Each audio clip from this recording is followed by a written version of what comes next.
Each of you for being here. I wanted to follow up, Mr. Montoya, with your conversation about being denied access to the credit cards. What's the scale here? How many transactions? How much in dollar amount or numbers of transactions were you seeking access to? Well, we wanted to seek access to the entire system for a couple of reasons. One, we wanted to be able to decide, statistically speaking, how many records we would look at.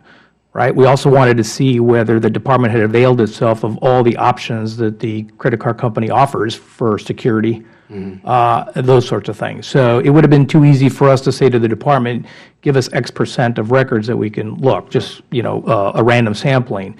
We wouldn't have been able to get into the rest of it. What buttons have they put up for security purposes? And it was the deputy CIO who denied access?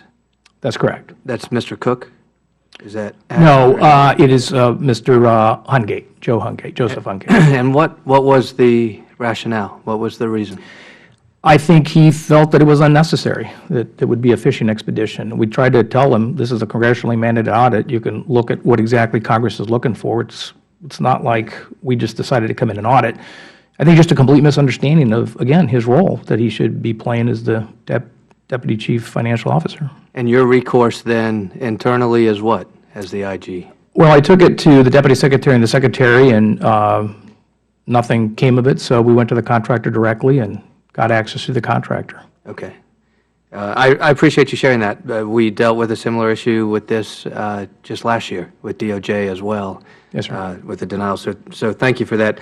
You also mentioned in your oral statement a pretty damning evaluation, if you will. You said lack of departmental approach to enforcement, to risk monitoring. You mentioned to the chairman, slow to respond to concerns.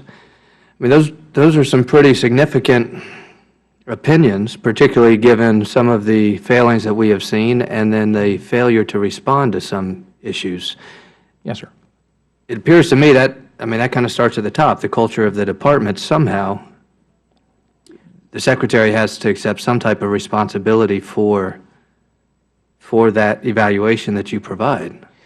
I don't disagree. I can tell you, though, that this Secretary, since the day he arrived, heeded my concerns. Many of these issues that I'm talking about predate him. And so you have seen improvement under... I have seen improvement, and I will give him credit for doing a joint, for putting out a joint letter with the two of us, where we were talking to all staff about the importance of cooperating with the IG. So the issues I bring up aren't necessarily at his feet, although I think he's trying to change the culture. He actually did an on-camera video for the whistleblower training that we were providing the department, where he talked about the importance of whistleblowers and, no retaliation will be tolerated, these sorts of things. So I give him credit for that. Many of these things are the career people or people well below him. And to change a culture is going to take longer than the year and a half he's been there. I will give him credit for that. And I'm sorry, I got to cut you off. I have one more quick question, and Yes, I have something for Mr. Scovel. But Mr. Montoya, your budget request is an increase of about $3 million or so over last year. Yes, is there any delta that you feel like there's something really off the table? I know you stand by your budget request, but there could always be more, but do you have any heartburn over what's not in your budget request? There could always be more. I think what I would let you know is I think, overseeing two financial institutions almost worth $3 trillion is an important facet of what we do, as is the security, IT security of the system with the millions of records that they maintain. Okay. Mr. Scovel, a question for you, and look, this is going to be hard, put you on a tough spot. I asked the Secretary about the allocation of competitively awarded Tiger grants and the fact that a certain percentage were going to Democratic districts as opposed to Republican. Numbers can be numbers. He pushed back a little bit. I understand that. But he said something in his testimony that was quite alarming, in my opinion. So the largest single state Tiger grant award went to Charlotte. And he acknowledged that he played a hand in consideration of that award.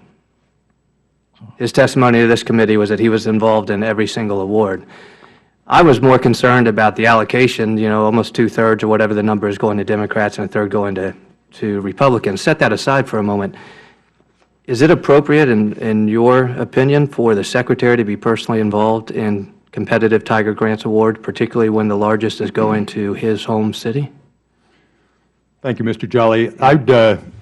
I'd look, and we have looked, although not recently. Our last Tiger grant study was in 2012, and at that time, we and GAO looked at the process by which the Department was using. And that's where our focus would be. What were the measurable factors considered by, in this case, the Secretary and his entire staff in making these discretionary grants? Are secretaries typically personally involved in competitive award decisions like that? I can only limit my answer to what I must limit my answer to what I've seen at the Department of Transportation. And for Tiger specifically, yes, I know Secretary LaHood was, as is Secretary Fox too. Okay. Given the unique nature of the program and the high visibility of the discretionary nature of it, in my view, it's appropriate for the Secretary to be that much involved. Okay. However, I would also recommend to the committee, as I would to the Secretary if I were to speak to him on this subject, that the process and the measurable factors to be considered need to be ironclad. Okay. I'll have a follow-up. Thank you for the extra time, Mr. Chairman. Absolutely. Mr. Cuellar.